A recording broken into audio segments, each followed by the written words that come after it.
It's time to screw the formalities, bring in the ubi. It's time for a vegan Q&A. Hi, it's Emily and Ubi from Bite Size Vegan, and welcome to another Vegan Nugget, a Friday Q&A. I hope to do more of these in the future, maybe pretty frequently, because I think that it's important to be able to answer you guys' questions as directly as I can, and in a little bit faster method than my highly researched videos, which I will continue to do as well. I will pet you. So today we're going to kick it off with some important issues. First, I thought I'd cover a basic question that I get a lot, and I did talk about this in my very first Q&A ever, but might as well say it again.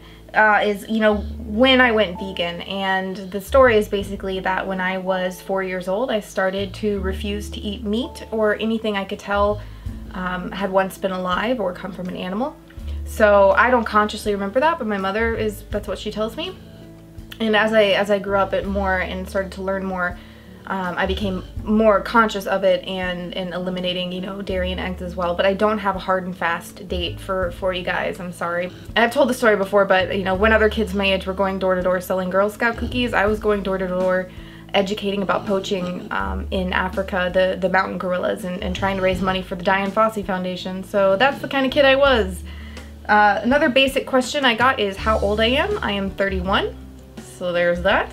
And now into some more intense topics. This one's very sensitive, especially with having Ubi here, so just don't listen. So I've had a number of people ask me about the vegan stance on euthanasia, euthanizing our companion animals. You know, when they're very ill and there's not much quality of life left. Like, what is it vegan? Is it compassionate to choose euthanasia? And you know, I can't tell anyone what to do. I can't tell you what to do in your own situation, and I'm definitely never in the place to tell someone when it's the right time. But personally, I believe that euthanasia can be a very merciful act, and that it can be, you know, a demonstration of compassion for those that you love, because there are times where just quality of life is so horrific and all that's left is suffering, and I think that it can be such a loving act, but that does not mean that it's easy or ever a decision that you can make lightly, you know. And so I think it's something that only you can know with, you know, spending time with your loved one and, you know, talking to them. And I know, you know, animals aren't going to talk back to us the way that we're accustomed to, but you'll know your companion, you know, you'll know them better than anyone else, and just trying to have those peaceful moments with them and just do your best to sense out whether it's time, you know. But I do think that it can be an act of mercy and very much in line with vegan ideals and principles. But it's up to each individual situation. Our Little Hope asks, is it okay if I am 15 and vegan? Yeah, it's okay if you're vegan at any age, so good on that. Okay, so how to deal, this is one that I got asked by a bunch of different people in different ways, so I'm just going to kind of answer the question in general. And it's basically like how to deal with non-vegans once your eyes have been opened, once you've gone vegan and you become really sensitive to what it is that other people are participating in, especially with family and loved ones. You know, when you see them continuing to eat animals and animal products, and it can be really difficult to be around, especially if they, you know, not only if they're not supportive of you, but it just seems like they're not getting it, and how to kind of deal with that. Because I think, and I read this in a lot of you guys' comments, that it kind of becomes this, how do I, some people said they lost respect for their non-vegan friends and family, or you feel frustration or aggression even towards them, anger, because they're just not getting it, and they're continuing to, you know, consume the bodies of innocent animals. And you know, I can totally identify with that. It is really difficult to see your loved ones do that, because number one, once you've had your eyes open, it seems so obvious. You know, it seems like, why wouldn't everyone understand this, you know? And especially those people you love, you want them to, you know, to also live lives of compassion. Ubi's gonna gonna hang out over there apparently. So anyways, it is difficult, and I want to acknowledge that. Something that I think can be helpful, at least for your own mental health and sense of grounding, is to kind of establish some boundaries, you know. It's always good to, you know, to keep spreading the message, to keep speaking up, to be a living example for veganism, but you're gonna have friends and family who just aren't, they're just not gonna make the change right now, and they might never make the change. And I mean, you can continue to talk to them about it and be an advocate.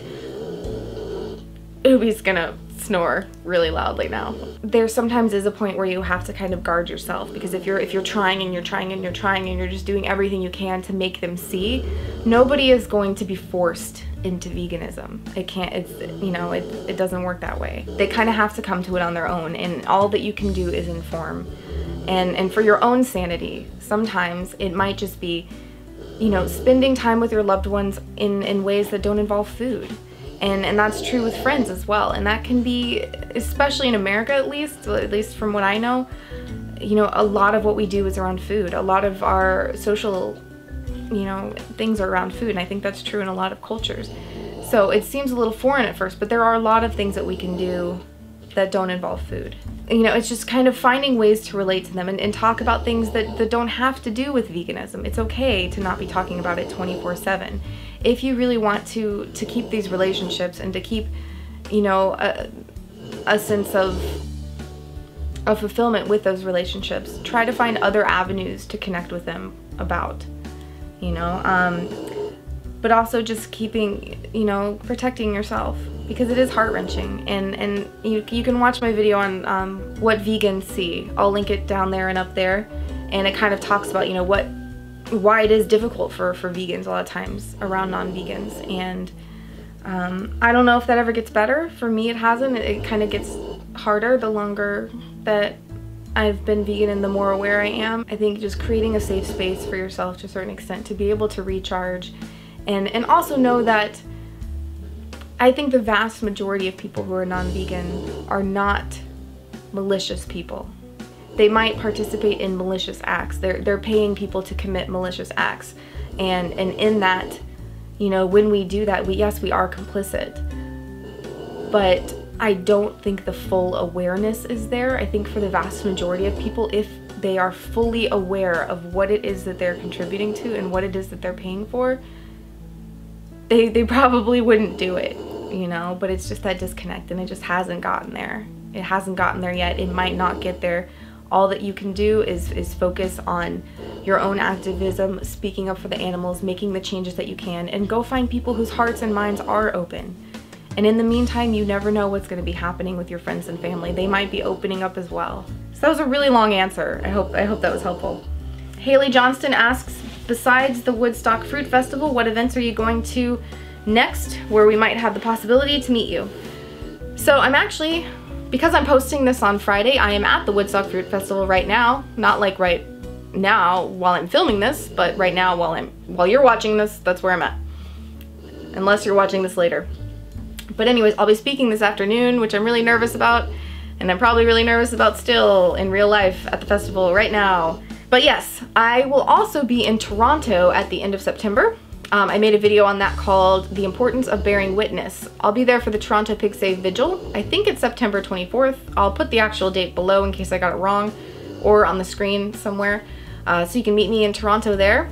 Also, if you have more questions, feel free to leave them below. I'm going to do my best to try to keep track of all of the questions and keep a good log of them. I still have a bunch more from you guys from the first ask that I put out. So I'll be doing more of these videos, probably more, at least another one next week, because with all the travel and everything. So Ubi's been terribly helpful for this. I hope that you enjoyed this Q&A. I hope it was helpful, and I do intend to do more of these in the future. If you liked it, if you like the idea of having more of these, give the video a big thumbs up. Please share it around to help others who might have similar questions. If you're new, I would love to have you subscribe to the channel. You can just hit the button down there, and you can get more awesome vegan content every Monday, Wednesday, and some Fridays. Probably a lot more Q&A Fridays to come, so good for that. If you want to help support Bite Size Vegan and the educational content that I create, you can check out the support links down below, or the Nugget Army icon there. Maybe in the sidebar might be full of other videos. Hope that was helpful. Go live vegan, get some answers, and I'll see you soon. That's a good girl.